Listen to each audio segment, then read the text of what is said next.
ஈற்றடி முடியும் நேரத்தில் பட்டாரர் அவர்கள் மறுநாள் காலை என்னுடன் தொடர்பு கொண்டு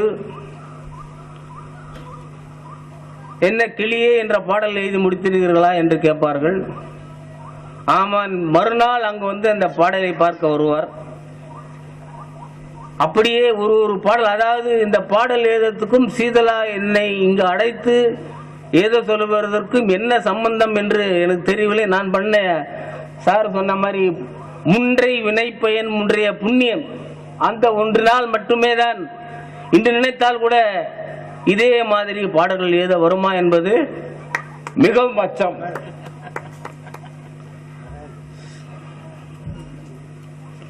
இதைத் தொடர்ந்து இந்த பாடல் எழுதி கொண்டிருக்கிற காலத்தில் அவ்வப்போது இங்க அதாவது இந்த 15வது பாடல் எழுதி முடித்தவுடன் தான் என்னை தாத்தாவும் வித்யாசாகர் அவர்களும் இந்த கோயிலுக்கு அழைத்து வந்தார்கள். அந்த நேரத்தில் தான்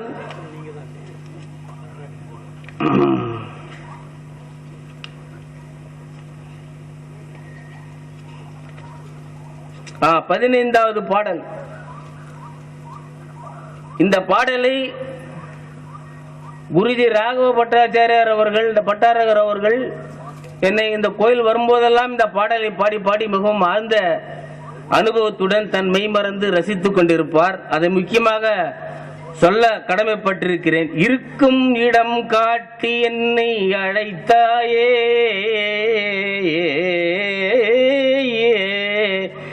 இன்பமது பெருக்கால் என்னை யான் மறந்தேனே, என்றும் உன் பேரருளால் செருக்கை அடக்கிடும் சீதளாதேவியே, சிந்தனையில் நெருக்கமாய் வந்தாய் நெகிழ்ந்து அழ என் நெஞ்சில் நிற்பவளே என்ற இந்த, அதாவது இந்த மயிலாப்பூரில் இருந்து சீதலா தேவி அம்மனுக்கு ஒரு கோயில் தனியாக அமைக்க வேண்டும் என்ற எண்ணத்தில் ஈடுபட்டிருக்கும் போது இந்த இடம் தற்போது நீங்கள் எல்லாம் தரிசித்துக் கொண்டிருக்கும் அழகான திருக்கோயிலான அமைந்த இடம், அப்பொழுது அந்த இருக்கும் இடமானது அவருக்கு காண்பிக்கப்பட்ட சமயமும் திரு கோவிந்தராஜன் அவர்கள் இதற்கு ஒரு பகுதி உபயமாக கொடுத்த சமயம் என்னிடம் சொன்று அழகாக இந்த பாடலுக்கும் அதுக்கும் சம்பந்தம் உண்டு என்று என்னுடன் பரிமாறிக்கொண்டிருந்தார். ஸோ அது ஒரு முக்கியமான பாடல். இந்த பாடலிலே நான் பார்க்கின்ற பொழுது, இப்ப நான் இந்த பாடல்ல வந்து செந்தாமரை பூ மலர் போன்ற காலில் பதிச்சிருக்காங்கிறது எனக்கு தெரியாது. நீ பார்க்காம எழுதியிருக்க, கரெக்டா இருக்கு அப்படின்னு சொல்லி அந்த செந்தாமரை மலர் அப்படின்னு சொல்லி ஒரு பாடலில் ஒன்று அமைந்திருக்கு. அந்த பாடலும் சொல்லியிருக்கார். சென்னியில் 5 தலை நாகம் பற்றி நின் சீர் ததும்ப பின்னிய பூச்சரம் பேரெழில் கூட்டும் பிறைநுதலும் மின்னும் வதனமும் மெல்லிடை சூடிய மேகலையும் அன்னையே சீதலா உன் அருள் காண அழைக்கிறதே. அதாவது நீங்க பார்த்தா அம்பாளுடைய ஈர்ப்பு தான் நீங்க ஜாஸ்தி. அவரை பார்த்தா திரும்ப வரணும், அந்த இடத்த விட்டு நகரணுங்கிற ஒரு எண்ணம் தோணாது. அவ்வளவு குளிர்ச்சியை கொடுப்பவள். சீதம் என்றால் குளிர்ச்சி, சீதலா என்றால் குளிர்ச்சியை தருபவள். சீத கலபந்தம் சந்தாமரைப்பும் என்று அவையார் பாடிக்கிறார். இந்த குளிர்ச்சியான மனதையும் குளிர்ச்சியான வைபவங்களையும் தருபவள் சீதலாவார். ஸோ இதுக்கு இந்த சரணாகதி அடைய என்று ஒரு பாடல் அமைந்திருக்குது. பூர்ண சரணாகதி பெற ஒன்றும் அறியாத இச்சிறியேனை நீ உன் கவியில் ஒன்றும் படி செய்தாய், உன் அருள் பெற்றோர் உளம் மகிழ்ந்தோர் ஒன்றா இரண்டா, ஒளிர்கின்ற சீதலா உன் எழிலில் ஒன்றாதிருப்பாரும் உண்டோ, என்னை ஆளும் ஊர்வசியே என்ற இந்த பாடல். இந்த பாடல் எழுதினத்துக்கு அப்புறமா தான் எனக்கு தெரியும் இது வந்து ஒரு எண்ணெடுத்து அலங்காரம் என்று இன்னொரு புலவர் மரபால் சொல்லப்பட்டது. எனக்கு அந்த வரைக்கும் தெரியாது. அதாவது அவளுடைய பூர்ணமா சரணாகதி அடைந்து விட்டால் உனக்கு வேண்டியதை தானே வலிய வந்து தருகிறாள்.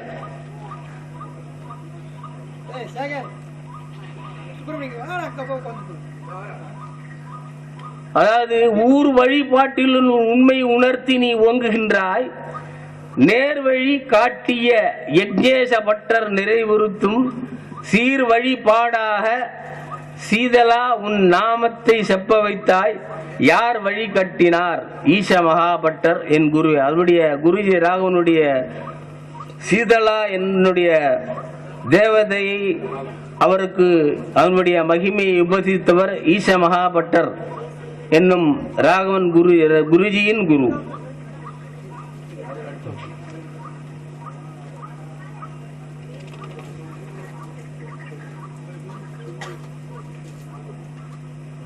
சிந்தை தெளிக்கின்ற சீதலா தேவி திருமகளே, விந்தை புரிகின்ற வித்யா விஜயா விழித்து உனையான் எந்தை எனவும் என ஈன்ற தாயாவும் யான் மகிழ்தல் முந்தை தவத்தாலோ முன்னின்று காக்கின்ற மூத்தவளே என்ற பாடல் சிந்தையானது தெளிவு பெறும். இந்த பாடலில் கிளியே என்ற பாடலை பாடினால் சீக்கிரம் திருமணம் சுபமுகூர்த்தம் நடைபெறும் என்று திரு ராகவன் அவர்கள் என்னுடைய இல்லத்தில் வரும்போது கூட என்னிடம் கூறியுள்ளார். ஒவ்வொரு பாடலுக்கும் ஒரு தனிப்பட்ட மகிமையும் சக்தியும் இங்க அருள்வாக்காய் அளித்துக் கொண்டும் சீதலா இதில் அமைத்திருக்கிறாள். இதில் முக்கியமான விஷயம் என்னவென்றால், இது கண்டிப்பாக என்னுடைய அனுபவத்தை இந்த இடத்தில் சொல்ல விரும்புகிறேன். 100 பாடல்கள் எழுதி முடிந்தவுடன் அச்சிடுவதற்கு முன்னால் இங்கு குட்டி என்ற அப்படியே ஒரு பேருடன் சீதலாவை செல்லமாக அழைத்து கொண்டு பேசிக்கொண்டிருந்தார். அப்பொழுது இந்த பாடல் எல்லாம் அங்கே சீதலா தேவியிடம் வைத்து எடுத்துக்கொண்டு படித்து பார்த்தார். உடனே வேகமாக என்னுடைய தோள்பட்டை இரண்டையும் பிடித்து உடனே குலுக்கி, இது எல்லா பாட்டிலும் சீதலா என்ற நாமம் சொல் வர வேண்டும் என்று சொல்லிவிட்டார். அதன் பிறகு இந்த 100 பாடல்களிலும் ஏதாவது ஒரு இடத்தில் அந்த இலக்கண அமைப்பு மாறாத வண்ணம் சீதலா என்ற நாமம் இங்கு பொருத்தப்பட்டது. அது சீதலா தேவியினுடைய விருப்பம் என்று நான் கருதுகிறேன். இந்த பாடலில் கூறிய எல்லாவற்றிலும் முழுநிலவாகி விளங்கி கொண்டிருக்கும் இந்த பௌர்ணமி திருநாளில் இந்த சீதலா ஆதுமாகி நிற்கின்றாள் என்ற ஒரு சிறப்பான செய்தியை கருத்தரங்கத்தில் பேச வாய்ப்பு கொடுத்தமைக்கு நன்றி கூறி பாராட்டி விடைபெறுகிறேன். வணக்கம்.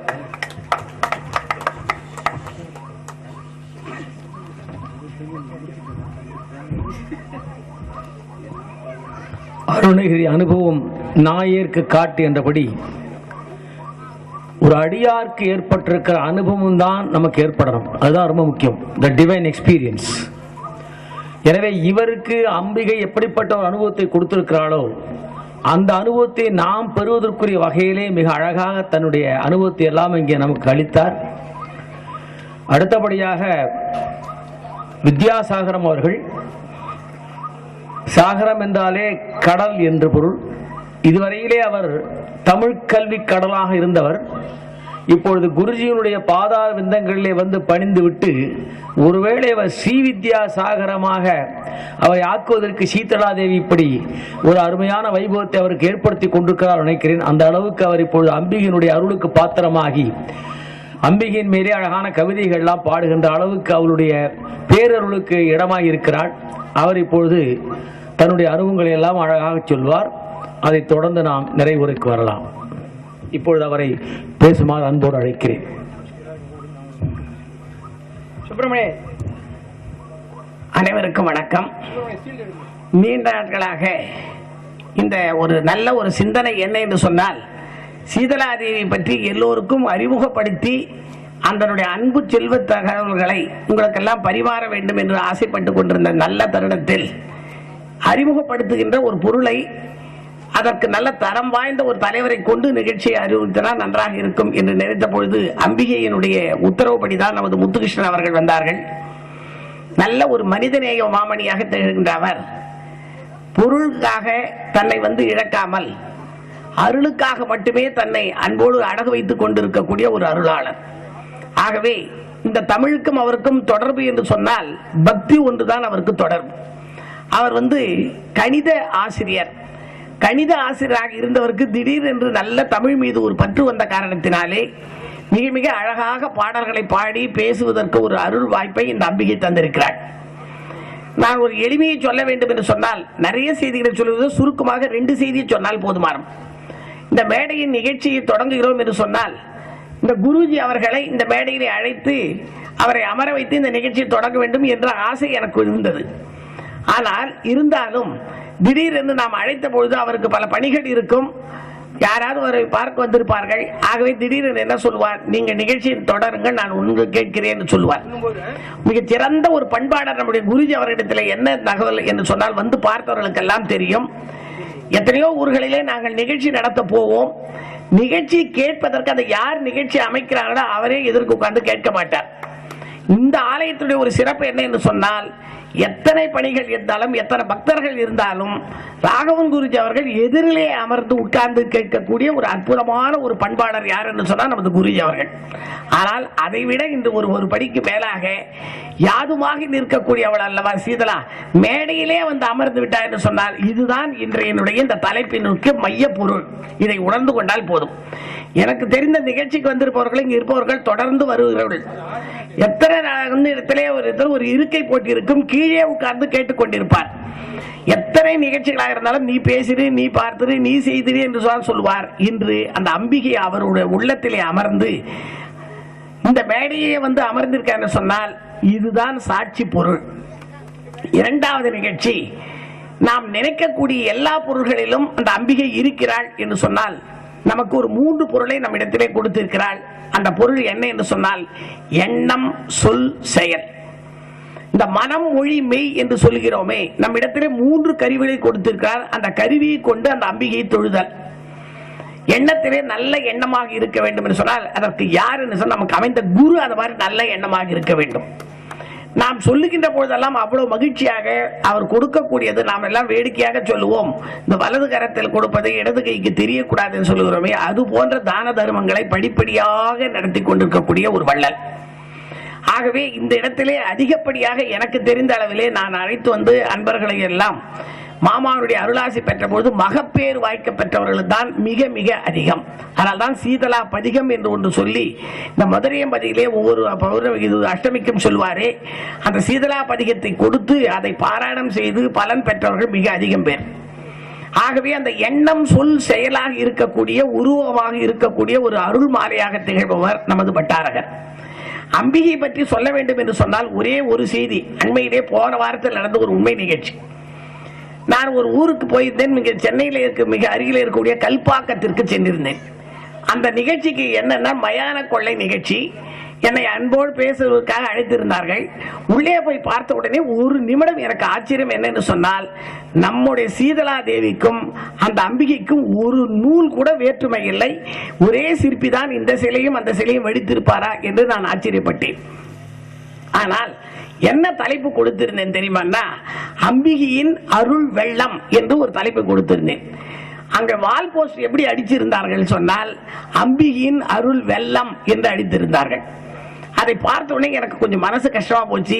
இது கூட எழுத்து பிழையை கூட இவர்கள் பார்க்க மாட்டேன் என்று சொல்கிறார்களே, அம்பிகையின் அருள் வெள்ளம் என்று கொடுத்திருக்கிறோம், வெள்ளம் என்று மாறி இருக்கிறதே என்று நினைத்து கொண்டிருந்த பொழுது என்னை யார் நிகழ்ச்சிக்கு ஏற்பாடு செய்தால் அவர் என் பக்கத்திலே உட்கார்ந்து கொண்டார். சார், இந்த கோயிலை பற்றி வரலாறுகளை சொல்கிறேன் சொல்லிட்டு, இந்த சுனாமி வந்ததே நம்முடைய தமிழகத்திலே, அந்த சுனாமியிலே ஒரு 40 குடும்பங்கள் பாதிக்கப்பட்டது. அவர்களுக்கென்று இந்த அரசு இந்த ஒரு குடியிருப்பை அமைத்திருக்கிறார்கள். இந்த கோயில் இப்படிதான் திடீரென்று கட்டப்பட்டு இந்த விழா நடத்துகிறோம் என்று சொன்ன உடனே எனக்கு ஆச்சரியம் ஆகிவிட்டது. நாம் இப்போது எண்ணம், சொல், செயலிலே அம்பிகை யாதுமாக நிற்கிறார் சொல்வதற்கு சாட்சி சொல்லட்டுமா? ஏன்னா அவர்கள் சுனாமியில பாதித்திருக்கிறார்கள். ஆகவே வெள்ளம் என்ற சொல்லை கூட அந்த அம்பிகை கேட்கக்கூடாது இந்த பக்தர்கள் என்று நினைத்தால், ஆகவே தான் என்ன நினைத்தால் தெரியுமா, அம்பிகையின் அருள் வெள்ளமாக இனிக்க வேண்டும். இந்த பக்தர்களுக்கெல்லாம் எப்பொழுதுமே மறுபடியும் வெள்ளம்ன்ற சொல்ல கேட்டாலே மறுபடியும் நடுக்கம் பயம் இருக்கும் என்று நினைத்தாள் போல் இருக்கிறது. ஆகவே அம்பிகையின் அருள் வெள்ளமாக திகழ்ந்தாள் என்ற ஒரு நிகழ்ச்சியை சொன்ன உடனே அங்கு இருந்தவர்கள் அத்தனை பேர்களும் கைதட்டி ஆரவாரித்து மகிழ்ச்சி அடைந்தார்கள். இது எதற்காக சொல்கிறோம் என்று சொன்னால், என்ன நினைக்கிறான்னு தெரியாது, இந்த கோவிலை வந்து உயர்த்த வேண்டும் என்று நினைத்தோம். அப்படி நினைக்கிற பொழுது நமது அன்பிற்குரிய நமது வெங்கட்ராமன் ஐயா வந்திருக்கிறார்கள். அவர் தன்னுடைய மிக பொறியியல் வல்லுநராக விளங்கக்கூடியவர். மிக மிக அற்புதமாக தன்னுடைய கலைநுட்ப திறனினால் இந்த ஆலயத்தை உயர்த்தி மிக மிக ஆலயத்தை உயர்த்தி விட்டார் என்று சொன்னால், இதுதான் இந்த அம்பிகையினுடைய அருள் வெள்ளத்திற்கு ஒரு சான்று. ஆகவே யாதுமாக நிற்கக்கூடிய சீதளை எல்லோருடைய உள்ளங்களிலும் எல்லோருடைய இல்லங்களிலும் திகழ்வாள் என்று சொன்னால், நீங்கள் ஒரு முறை தினந்தோறும் அந்த சீதளையினுடைய அம்பிகை திருவுரை கண்ணை மூடி தியானித்து இந்த குருவருளையும் திருவருளையும் பெறுவதற்காக நமது சீதளா பட்டாரகரையும் சீதளையும் நினைத்து பாருங்கள். நிச்சயம் அவள் யாதுமாக நின்று அருள் புரிவார் என்று சொல்லிக்கொண்டு வாய்ப்பளித்தமைக்கு நன்றி பாராட்டி விடைபெறுகிறேன். நன்றி, வணக்கம். இந்த நிகழ்ச்சிக்கு ஒவ்வொரு ஆண்டும் எல்லா ஊர்களிலுமாக என்ன செய்வார்கள், அந்த மலர் மாலை அணிவிப்பது, சால்வை அணிவிப்பது, இதெல்லாம் உண்மையிலே சொல்கிறோம், சுவாமிக்கு தான் மாலை சாத்தணும். ஏன்னா அம்பிகைக்கு மாலை சாத்தி அழகு பார்க்கணும். மனிதர்களுக்கு திருப்பி திருப்பி அந்த மாலை வாங்கி அப்படி ஓரமா போட்டு போறதுல எந்த பயனும் இல்லை. அதே போல சால்வியை கொடுத்தோம் என்று சொன்னால் நல்ல ஒரு பெரிய தவளாது கொடுத்தா உடம்பாது துவட்டி கொள்வார்கள். இது போன்ற சாலியை கொடுத்து ஒரு 1000 கொடுத்து வைத்தோம் என்று சொன்னால் சும்மா போட்டு அது ஒரு இருக்கும்.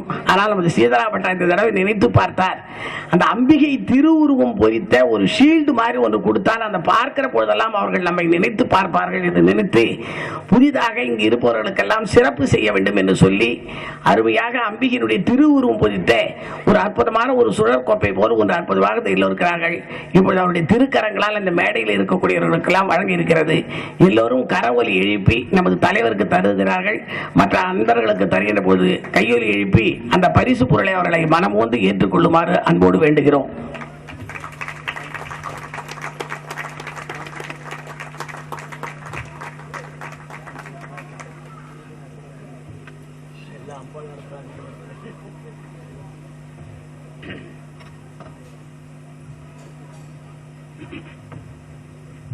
அடுத்த நிகழ்ச்சியாக நமது யாருக்கு தர வேண்டும் என்று சொன்னால், அந்தாதியை பாடிய நமது சாமிநாதன் அவர்களுக்கு தன்னுடைய அனுபவங்களை பற்றி எல்லாம் மிக அருமையாக சொன்னார். அந்தாதி கவிஞர் அவர்களுக்கு இந்த ஒரு அம்பிகையினுடைய திருவுருவம் பொறித்த ஒரு சுழற்கோப்பையாக வழங்கப்படுகிறது.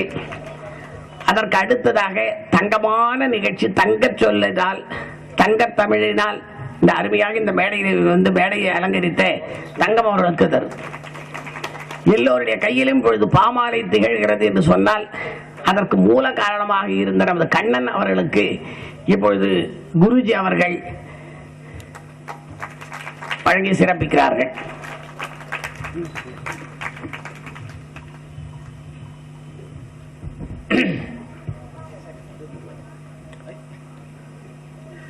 வித்யாசாகரம் அவர்கள் மிக அழகாக குருஜியினுடைய மகிமையும் அம்பாளுடைய மகிமையும் நமக்கெல்லாம் எடுத்து கூறினார்கள். அம்பாள் தன்னையே கொடுத்து விடுவாள். கற்பகம் என்கிற மரம் நாம் என்ன நினைக்கிறோமோ அதை கொடுக்கும், ஆனால் அது தன்னை கொடுக்காது. ஆனால் கற்பகம்பாளாக இருக்கிற சீதாளா தேவி தன்னையே கொடுத்து விடுவாள். அதனால்தான் பாரதி முடிக்கிறப்போ அழகா சொல்லுவான், இன்பமாகிவிட்டாய் காளி என்னுளே நிறைந்தாய், பின்பு நின்னையல்லால் வேறு பிரிது நான் உண்டோ. சீதளாதேவி வந்து வழிபடுங்கள், இந்த ஆலயத்துக்கு தொண்டு செய்யுங்கள். கைங்கரியம் ரொம்ப ரொம்ப முக்கியம். ஏனால் கைவினை செய்து எம் பிரான் கடல் போற்றுதும் செய்வினை வந்து எம்மை தீண்ட பெறார். எனவே நீங்கள் முக்கியமாக செய்ய வேண்டியது கைங்கரியம் என்கிற சேவை, தொண்டு, அதை செய்யுங்கள். அம்பாளுடைய அருளுக்கு பாத்திரமாகுங்கள். அம்பாள் தன்னையே கொடுத்து விடுவாள். இன்பம் என்று சொல்லக்கூடிய ஆனந்தமாகிய மோட்ச நிலைதான் அவள். எனவே அந்த மோட்ச துவாரக கபாட்ட அந்த அந்த கதவை திறக்கின்ற சாவி அவளிடத்தில் இருக்கிறது. எனவே அவள் தான் நமக்கெல்லாம் மோட்ச கதவை திறந்து விடுகிறவள். அவளே அங்கே இருக்கிறவள். எனவே அப்படிப்பட்ட அவளை நாம் நமக்குள்ளே வாங்கி நாம் வேறு அவள் வேறு என்று இல்லாமல் நாம் அவளாக வேண்டும். அந்த அத்துவித நிலைக்கு போக வேண்டும் என்று சொன்னால் அது குருவினுடைய அருள் வேண்டும். எனவே நம்முடைய சீதளா பட்டார குருஜியினுடைய பாதங்களை வணங்கி அவருடைய அருளினாலே அம்பிகை வணங்கி அவளை முழுமையாக நமக்குள்ளே ஏற்று அவள் வேறு நாம் வேறு இல்லாத ஒரு ஆனந்த நிலையை அடைய வேண்டும் என்று வேண்டிக் கொண்டு, அம்பாள் உங்களுக்கு எல்லா அனுகிரகத்தையும் தர வேண்டும் என்று இந்த பூரணமான பௌர்ணமி நாளை வேண்டிக் கொண்டு குருவினுடைய பாதார விந்தங்களை வணங்கி உங்களிடமிருந்து விடைபெறுகிறேன். நன்றியோடு நன்றி, வணக்கம். இப்பொழுது அடியவர் வித்யாசாகர் அவர்களுக்கு குருஜி இந்த நினைவு பரிசினை வழங்குகிறார்கள்.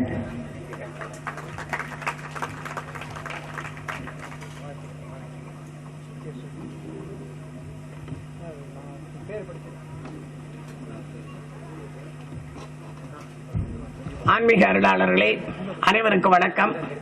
மிக கற்பகமாக நிழலாக இருக்கக்கூடிய நமது சீதாள பட்டாரருடைய அருமையான ஒரு பாடலை பாடுகின்ற பொழுது, பொற்பதம் ஒலித்திட பூமுகம் ஜொலித்திட நற்பதம் நல்கிடும் சீதளையே, பொற்பத அந்தாதி சூடியே மகிழ்ந்திட்ட சுருதியாய் எங்கெடும் சுந்தரியே, பற்பர தோற்றமாய் பாரினு